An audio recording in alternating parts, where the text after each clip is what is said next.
Hey everybody, what's up? David here. This is week number 49, December 7th through the 13th.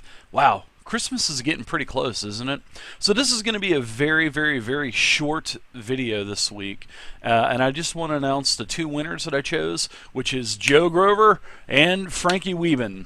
The RNG website is your friend, so you guys are the two lucky names that were drawn, and I will send you a couple Steam games through YouTube pretty soon. So expect and actually watch your inbox on YouTube. So congratulations, Joe Grover and Frankie Wieben. You guys are the winners of this week's game. So if you don't watch the video all the way through, you're missing out on giveaways, because that was sort of like a very last thing that I had done before I stopped the video last week. So congratulations again, you two.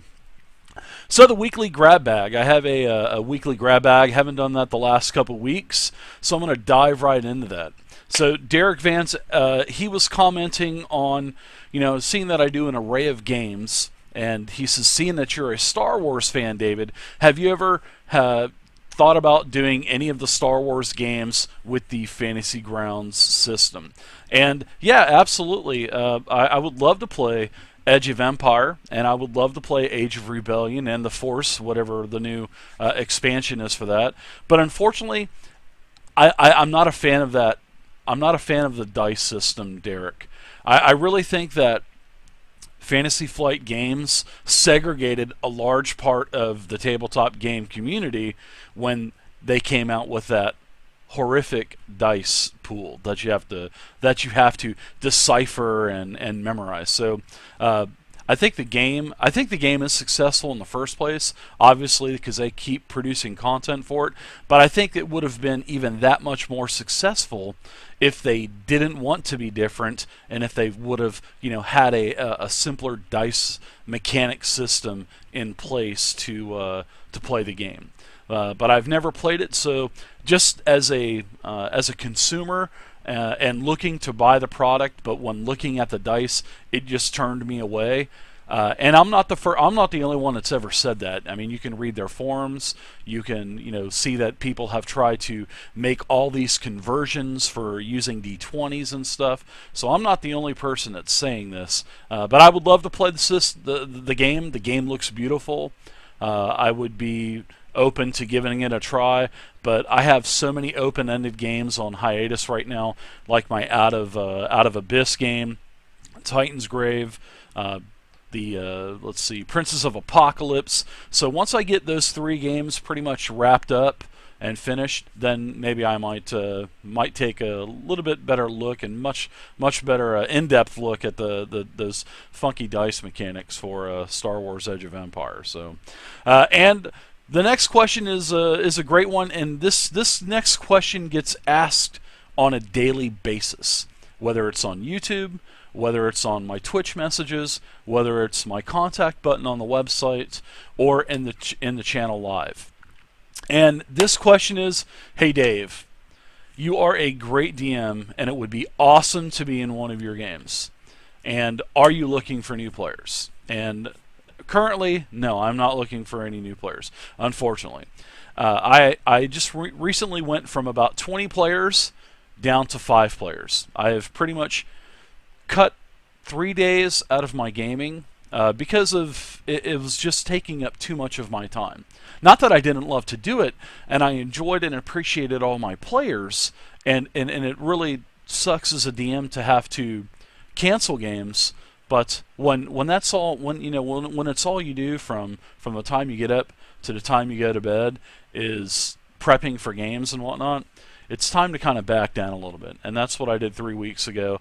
And it was a decision that I wanted to make about 4 months, 5 months back, but I didn't. But I'm happy I did. Although I did, I am down to 5 players now. It is much more manageable, as in people being there, people not showing up, people telling you 5 minutes before the game they can't make it. So there's pros and cons, but I think the pros are definitely a good thing.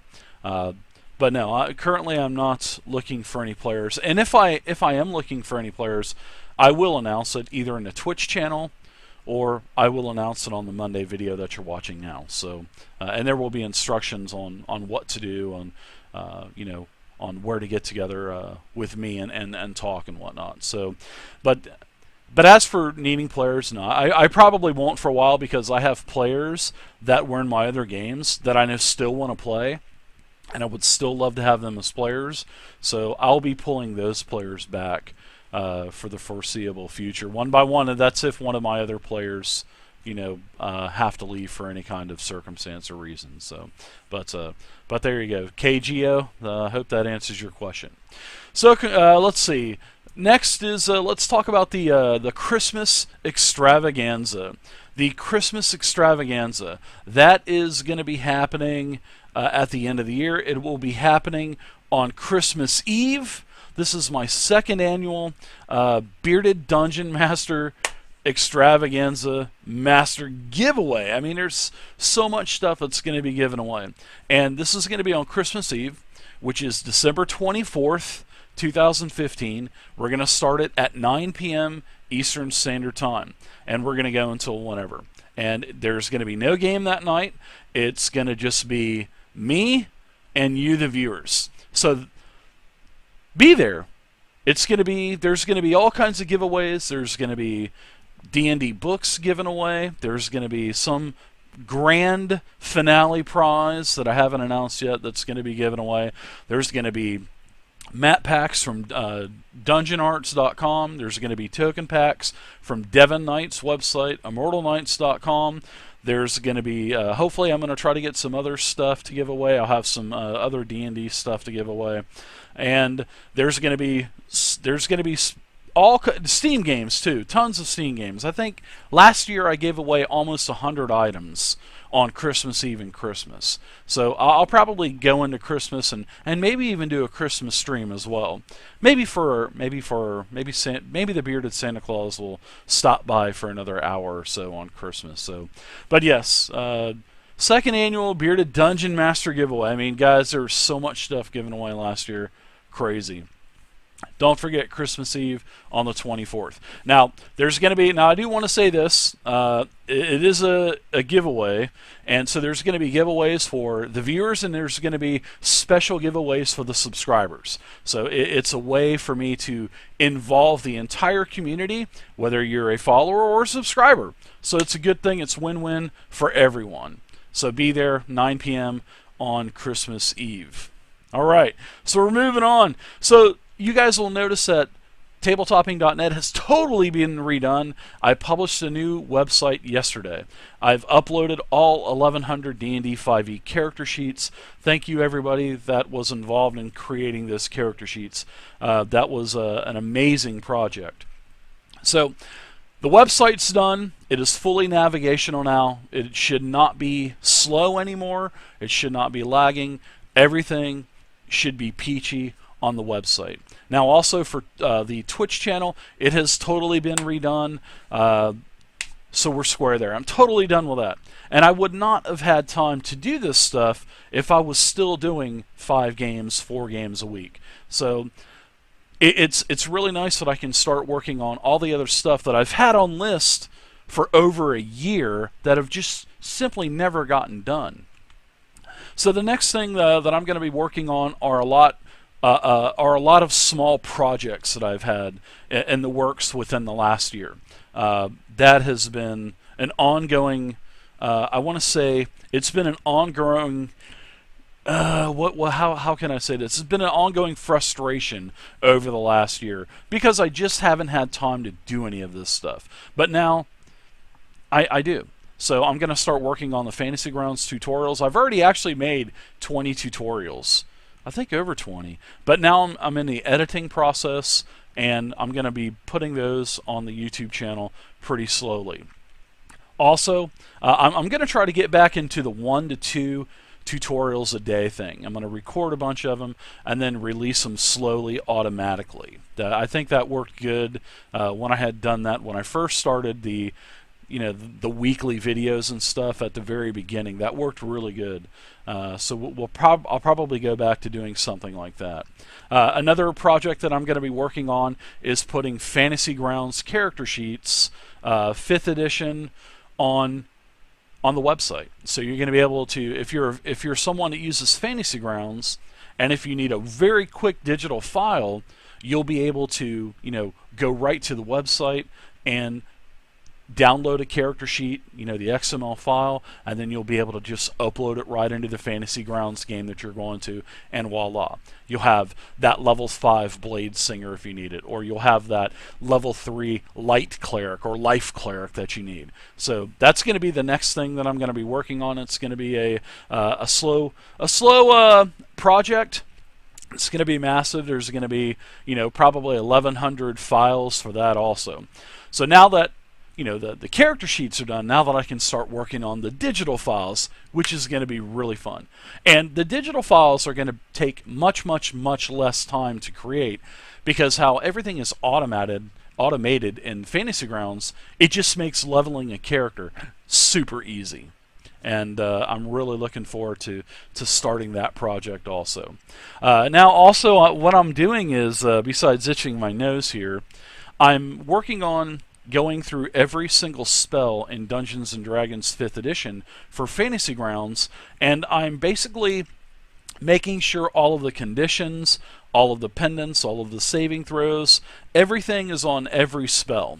So I've gotten through levels 1 through 4 of the wizard spells, which is a major task, and a lot of the 5e parsing just didn't parse the spells. So that's why I've had a lot of players that have chosen spells, whether it be a cleric spell or a wizard spell, and they say, "Hey Dave, what am I supposed to do? There's no rolls for this spell."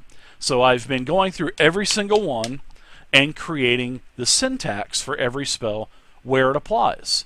So especially for the other, we'll say, I think it's there's a level 4 cleric spell, I forget the name of it, that you can buff someone with the boar, the lynx, or whatever. So I made syntax for all of those. So it's going to be easier for the player and the person casting the spell to keep track of that stuff. And that's been pretty cool. So I've been able to work on all kinds of nice projects that I've been wanting to get done.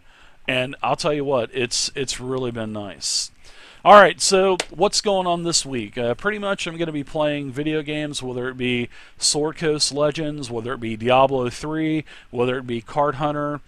So I'll be playing those games. I also had one of the viewers had offered to pick me up a copy of the new Star Wars Assault game. And I would love to play it, but things are really tight now in the household with my son moving in, so I don't have the extra funds to buy a bunch of games. So I'll be streaming the games that I have.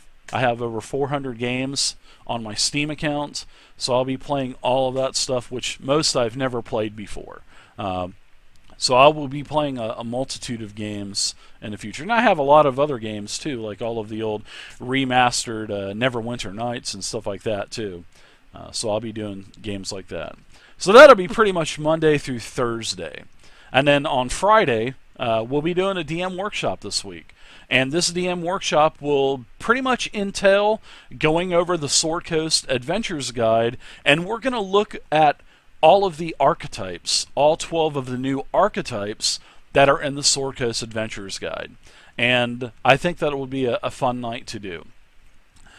Saturday is the D&D 5th edition Rise of Tiamat game. That game is going so well, and it's been really popular on YouTube as well. A lot of people are really liking this game. So all of the videos from Saturday, another marathon, another like 7-hour marathon we had, will be up probably tomorrow. And there's actually a very cool, the last 2.5 hours of the game, actually I think the last hour and a half, we spent pretty much in Waterdeep at the Adventurer's Vault buying magical items, and it was very fun to do that with the players, and they spent a lot of gold. I think they spent around, wow, about 7 to 10,000 gold that they had amassed since the beginning of Horde of the Dragon Queen.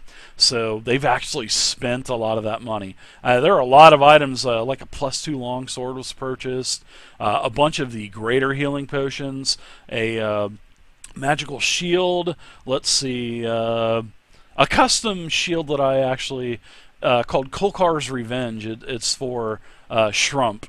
A staff of healing was purchased. Let's see what else. A portable hole. Wow, that's pretty cool, isn't it? +1 armor for Widow. The gloves of thievery.